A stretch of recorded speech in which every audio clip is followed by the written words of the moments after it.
Di era digital seperti sekarang, kearifan lokal tidak lagi hanya hidup dari cerita ke cerita. Namun, bisa kita abadikan, kita susun, bahkan kita kodekan menjadi pengetahuan yang terbuka untuk siapa saja. Dari tempat penuh sejarah seperti Goa Putri dan Museum Goa Harimau hingga ke dunia digital yang tak terbatas. Inilah cara kita menjaga, merawat, dan membawa budaya Nusantara tetap hidup untuk masa depan. Assalamualaikum warahmatullahi wabarakatuh. Halo hai semuanya. Kali ini aku, Nirja Napasyauli dari Fakultas Keguruan dan Ilmu Pendidikan Program Studi Pendidikan Kimia akan mengajak teman-teman sekalian untuk menjelajahi Goa Putri. Salah satu ikon kebanggaan Ogan Komering Ulu, tepatnya di Desa Padang Bindu, Kecamatan Sumidang Aji, Kabupaten Ogan Komering Ulu, Sumatera Selatan. Goa Putri merupakan objek wisata andalan Kabupaten Ogan Komering Ulu. Diperkirakan memiliki kedalaman sekitar 150 meter, ketinggian sekitar 20 meter, dan lebar 20-30 meter. Masing-masing bagian memiliki kisah sendiri-sendiri yang selalu dikaitkan dengan legenda si Pahit Lida dan Putri Dayang Merindu. Sehingga dari mulai pintu masuk, pengunjung akan berjalan menuju sebuah pelataran luas. Setelah itu akan mendapati sebuah tempat tidur putri, batuan yang menyerupai harimau penjaga, panggung, dan sebagainya. Sekitar 1 kilometer sebelum pintu masuk, tepat di tengah aliran sungai Ogan, kita sudah disambut oleh pemandangan yang unik dan penuh cerita. Ada sebuah batu besar yang oleh masyarakat sekitar dipercaya sebagai jelmaan Putri Dayang Merindu. Jadi sekarang saya sudah bersama pengelola dari Goa Putri. Izin Bapak, namanya siapa? Nama saya Ferdi. Dengan Bapak Ferdi, apakah boleh diceritakan secara singkat cerita atau legenda dari Goa Putri ini, Bapak? Boleh. Ini baiklah, ini tentang legendanya Goa Putri. Ada hikmahnya bagi kaum bawah. Ini kena kesombongan Putri, perusak pengembara, di dalam Putri itu ada kesombongan. Karena disapa seperti ya, sang pengembara yang keluarin sepeda itu, istrinya nggak nyaut, lagi mandi di muara itu. Jadi ada kemurkaan dari si pengembara itu. Waduh, padanya Putri diam kayak batu. Itu ada batunya di tengah Sungai Ogan tuh, di muara Sungai Semangon. Ini namanya Sungai Semangon. Terima kasih ya Bapak. Oke. Goa Putri bukan hanya tempat wisata biasa, tetapi menyimpan segudang keunikan. Penasaran? Yuk ikuti saya.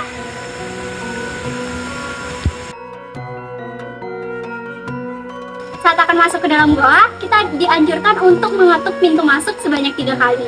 Ini menandakan salam untuk para leluhur.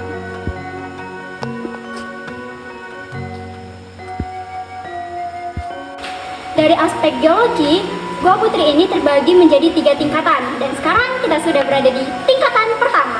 Pada tingkatan pertama ini, kita akan menjumpai beberapa ruangan, yaitu Kembang dadar, panggung atau balai, pedapuran. Nah, selain itu, secara ilmiah tempat ini tuh kayak laboratorium alami, karena di sini tuh menyimpan banyak proses kimia yang keren-keren.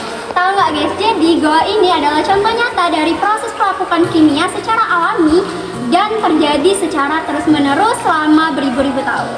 Salah satu jenis pelapukan kimia yang paling berperan dalam pembentukan goa adalah karbonasi, yaitu reaksi antara karbon dioksida yang larut dalam air dan batuan kapur. Jadi, goa ini terbentuk dari batuan kapur alias kalsium karbonat yang rumus kimianya CaCO3. Nah, waktu hujan turun, airnya bakal menyerap karbon dioksida dari udara atau CO2 dan berubah jadi asam karbonat H2CO3. Eits, meskipun namanya asam, ini asam yang lembut atau asam lemah, tapi cukup buat ngerusak batu kapur secara perlahan. Nah, mereka akan bereaksi seperti ini nih. Artinya, si batu kapur larut jadi kalsium bikarbonat dan ikut hanyut bersama air tetesan. Nah, air ini akan menetes terus dari atap goa, tapi karena udaranya beda, dia akan menguap. Saat airnya menguap, senyawa kalsium bikarbonatnya berubah balik jadi batu. Inilah yang bikin stalaktit dan stalagmit tumbuh, sedikit demi sedikit tiap tetesnya. For your information guys, jadi kalau ada yang belum tahu bahwa stalaktit itu adalah batuan kapur yang berbentuk kerucut yang ada di langit-langit goa seperti itu. Sedangkan stalagmit adalah batuan kapur yang tersusun dengan bentuk kerucut berdiri tegak di lantai goa. Nah, balik lagi ke pembahasan sebelumnya. Jadi, reaksi yang terjadi adalah kebayang dong, sebutir air doang bisa bikin formasi batu bertahun-tahun. Kayak magic, tapi aslinya ini sains. Jadi, goa itu terbentuk karena reaksi antara air, udara, dan batuan. Meskipun terlihat diam dan tenang, sebenarnya goa adalah tempat di mana reaksi kimia alam terus terjadi secara perlahan. Ini adalah contoh nyata reaksi bolak-balik dalam kimia di alam terbuka. Nah, salah satu bagian yang paling menarik adalah kolam pemandian Sang Putri. Nah, inilah yang disebut dengan Sungai Semuhun.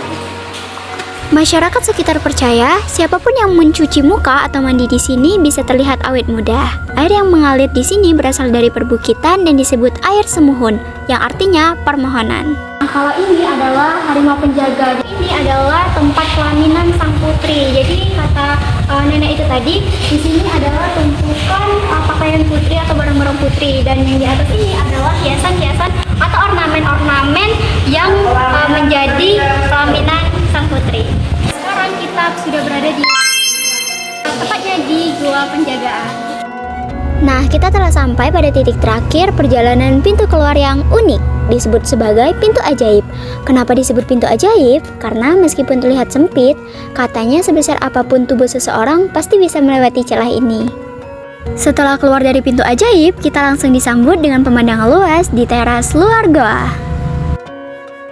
Nah, ini merupakan lumbung padi atau gudang penyimpanan bahan makanan.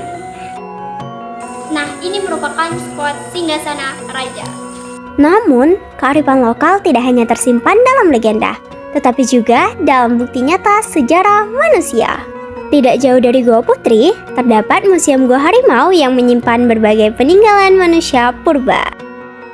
Museum ini merupakan hasil pengembangan dari situs arkeologi Goa Harimau di Kabupaten Ogan Komering Ulu. Di tempat ini ditemukan puluhan kerangka manusia purba serta berbagai artefak seperti alat batu, logam, dan keramik yang menunjukkan kehidupan manusia di masa lampau. Peninggalan ini diperkirakan berasal dari ribuan hingga puluhan ribu tahun yang lalu, menjadikannya salah satu situs penting dalam sejarah peradaban manusia di Indonesia. Museum Gua Harimau tidak hanya menjadi tempat penyimpanan artefak, tetapi juga sebagai sarana edukasi dan penelitian. Yuk, aku ajak kita keliling di Museum Situs Gua Harimau. Let's go! For your information nih ya guys, situs prasejarah Gua Harimau itu ditemukan oleh tim Pusat Arkeologi Nasional ketika dilakukan eksplorasi Gua Karang Pelaluan pada tahun 2008.